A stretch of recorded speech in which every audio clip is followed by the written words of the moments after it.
یہ بار بار میں اپنی قوم کو وہ حدیث سناتا ہوں کہ میرے نبی نے کہا، نبی صلی اللہ علیہ وسلم نے کہا کہ تمہارے سے پہلے بڑی قومیں تباہ ہوئیں جدھر چھوٹے چوروں کو جیلوں میں ڈالتے تھے اور بڑے ڈاکوؤں کو آپ پکڑتے نہیں تھے۔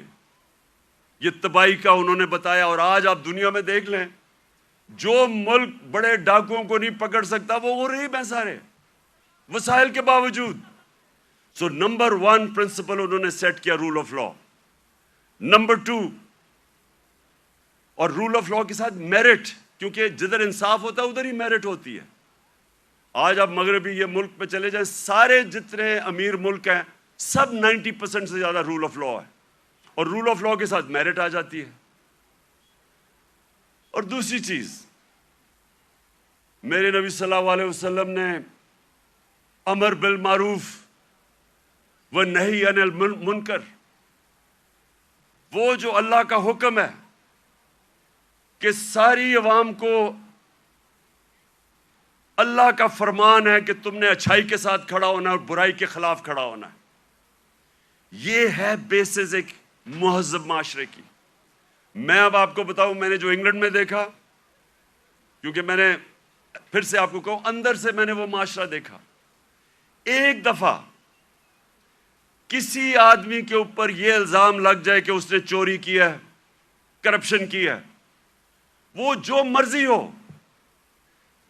سارا جو اس کے دوست بھی ملنا چھوڑ دیتے ہیں، ان کے ملنے والے بھی ان کو ملتے نہیں ہیں، وہ جاتے ریسٹورنٹس میں جاتے ڈرتے ہیں۔ کیوں ہمارے وہ جو باہر گئے ہوئے ہیں ان کو واضح پڑتی ہیں، جو ہمارے باہر بیٹھے ہوئے ہیں کیوں وہ واضح پڑتی ہیں؟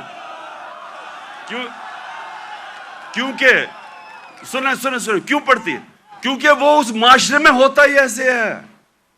اگر کسی کے اوپر یہ لگ جائے کہ اس نے پبلک کا پیسہ چوری کیا ہے، کرپشن کا مطلب ہوتا ہے پبلک کا پیسہ چوری کرنا، وہ کہیں نکل ہی نہیں سکتا، کیونکہ وہ قوم امر بالمعروف پہ چلتی ہے۔ ایک میں آپ کو مثال دیتا ہوں، امریکہ کے اندر ایک تھا برنی میڈوف، اربوں ڈالر پتی تھا، ساری سوسائٹی میں سارے بڑے بڑے فلم سٹارز سوسائٹی کے سارے اس کے سے ملتے تھے، تصویریں کھچاتے تھے، امیر ترین امریکہ کا آدمی تھا۔ اس کے اوپر فلم بھی بنی ہوئی ہے نیٹ فلکس پہ۔ وہ برنی میڈوف کئی سالوں کے بعد پتا چلا جناب اس نے فراڈ سے پیسہ بنایا تھا، پتا چلا کہ اس نے فراڈ سے پیسہ بنایا تھا۔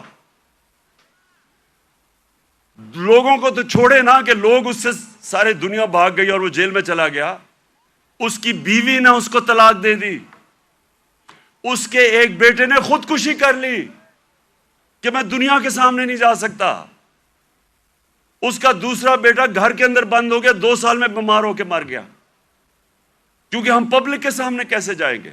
سنگاپور کے اندر ہمارے ساتھ تقریباً ہماری تھوڑی دیر کے بعد آزاد ہوا تھا، سنگاپور کے پاس ایک ایسا پرائم منسٹر آ گیا، لی کوان یو، اس نے آتے ساتھ ہی قانون کی بالادستی قائم کی۔